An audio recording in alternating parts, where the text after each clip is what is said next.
Hi, third grade, Miss Keeley here again.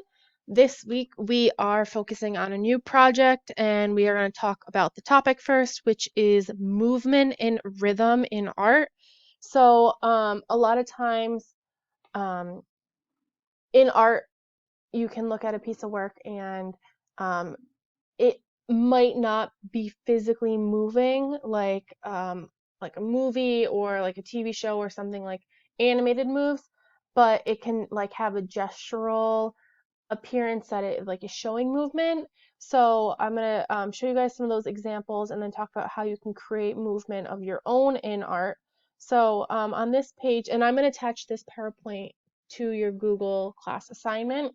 Um, Movement and rhythm in art is when a work of art gives the illusion that it is moving. It has a direction to it and a sense of repetition. So repetition again is like repeating something again and again.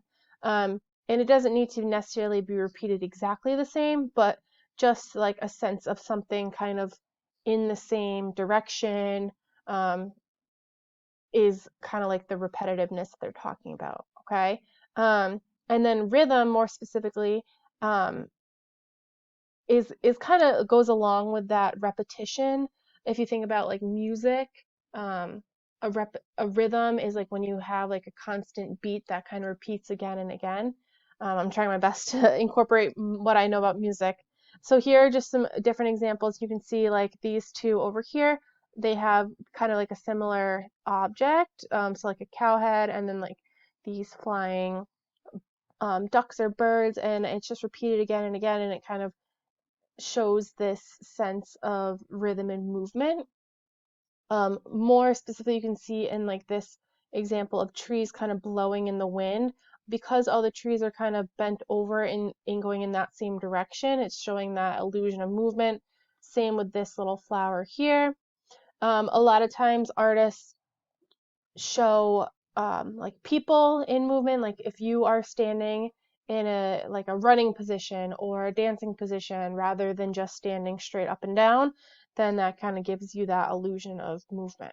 So I'm just going to show you now a couple different examples of what would be moving or showing movement and what is not showing movement. So I'm not going to necessarily tell you guys the answer, um, but out of these two pictures, kind of very similar. They're both dogs. They both have kind of a bluish background. One of them is showing movement by the way the artist created it, and one of them is not. So I want you to kind of think about to yourself. Maybe you can discuss it with a family member or sibling and decide which one you think is showing movement and why. Then there is this one. Again, similar topic. They're both ballerinas. One of them looks like it's showing movement, and the other does not look like they're showing movement. Here's another example. Two similar animals, two horses. One looks like it's showing movement, and one does not. Okay. Um, and then I'm going to show you guys these. I'm sure you guys have seen these before. I think third grade you might have done a project incorporating the Starry Night, which we are actually going to um, incorporate again, and I hopefully it's different than what you've done in the past. But the Starry Night by Vincent van Gogh is a very, very famous painting. He is my favorite artist. This is one of my favorite paintings, and it has a great representation of movement. And I'm gonna attach also, there's this like interactive online thing where you can actually see the Starry Night come to life and actually move. Um, but so if we talk about that repetitive motion and direction, so like everything's kind of swiping from this side kind of across, kind of swirling around. He uses a lot of kind of diagonal dashed lines in his work, and it really creates kind of this like windy, um, blustery night. Um, and then same thing, this is Hokusai's famous wave painting. He is able to also create movement in like the direction of the wave.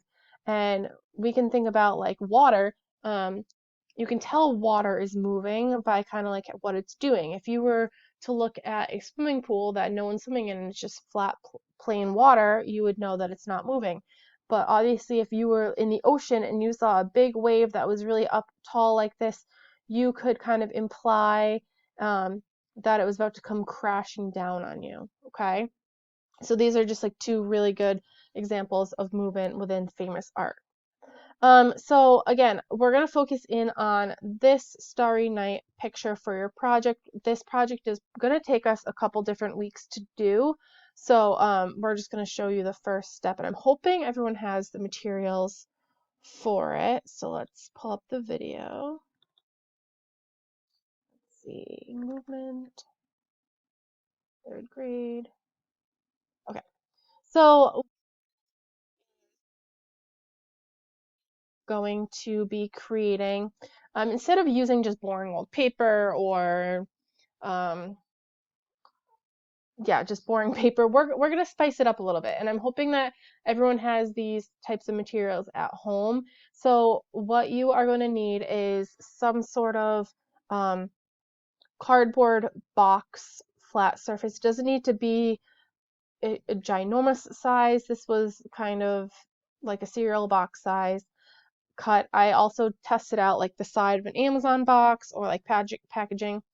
Um, you'll need tin foil, and then you'll also need some paper towels, okay? And again, I hope you all have these materials at home. If not, feel free to email me and I can give you some different options of what you're gonna do, okay? So what we're basically gonna do is we're gonna kind of combine all these things together, and there I'll explain why. But so I'm just taking my cardboard box and I'm just placing it on my piece of paper. My paper was a little bit bigger, so I'm just kind of trimming it down to size. This does not need to be exactly perfect, okay? Because again, we're gonna build layers, um, so it doesn't need to be like the most perfect cut piece of paper, but you do want it to be about the same size as your cardboard, so whatever you use for cardboard, okay? Next thing that you're gonna do is same thing, but with the paper towels, okay? And so I'm trying my best to try to get it in the camera so you can actually see. I think I'm gonna move it up in a second because I realized I was out of. And I'm just marking with my pencil. When I cut this with scissors, it was a little bit difficult to do. So maybe assembling this part of your project would be a fun thing to do with a family member, get them involved in your art. They can make their own because this is kind of a fun little technique once I explain what we are doing. So we're just cutting that. And then what you want to do is you want to layer them on top of each other. So I put the cardboard on the bottom, the paper towel in the middle, and then a blank piece of paper. And we're just trying to create kind of like a soft um, surface, but still sturdy. So that's why we put um, a layer of cardboard down, then we put like a soft paper towel, and then we put a piece of paper. And then whatever kind of tape you have at home would work. And you're just kind of taping them together. And you can see I just put them on the top first, and then I'm going to slowly lift it up and fold them around. And again, this could be a little bit tricky, so definitely feel free to see if any of your family members want to do this with you, because it could be a little bit tricky to construct this. And I just do a couple on each side. So I'll fast forward this because I'm just putting a piece of tape on each 4 sides. And you can see here mine kind of got a little bit displaced, which is totally fine. Because the only thing that really matters is the tin foil, okay? So I have it all a little bit assembled there, and then your last step is the tin foil. So what I did was I laid the tin foil down first, and then you want to make sure that that piece of paper is like your main surface. So I flipped it over so like the cardboard, this is our back side, is face up on the tin foil. And same thing, I'm just kind of folding over my tin foil edges. This side was a little bit too big, so I just kind of trimmed it and then ripped it off. But I'm just kind of folding it over, grabbing some tape. I was pretty heavy with the tape in certain areas. And so we're basically just creating this like different kind of like almost canvas type surface to create on. Um, if we were in my classroom, we were going to use this like styrofoam carving board to do this project, but because we are obviously not in the classroom, we're we are going to use this, and it still kind of works very similar, and it's a really cool way to do an art project other than just drawing on paper. Okay, and the back is very messy. Does not matter. You just, however you are able to assemble it is perfectly fine. Okay, um, and so when you flip it over, you just are looking for kind of like a flat all together surface. Um, and then next week we are going to be kind of carving into this. And when I say carving, I don't mean like rip, like you want to make sure that you're not going to be ripping the cardboard, and I'm going to talk, or the tinfoil, and I'll talk to you about using different materials to kind of imprint on it. But for this first week, because I kind of explained a lot about movement and then assembling this can take a little bit of time, I didn't want to give you guys too much, but just to let you in and inform you, we will be doing kind of like a recreation of the Starry Night kind of carved into this tinfoil canvas, if we want to call it that. Okay. So again, I hope that everyone has these sort of materials at home that you can construct this. This would be a good one to do with your family. They could create their own thing or just help you out. And then next week you'll go into a little bit more of like the artistic drawing type um, portion of the project. Okay, so hopefully everyone can get this done. You do not need to send me a picture. Um, Obviously, you can if you want to. And then I will chat with you guys in the next week's video. All right, bye.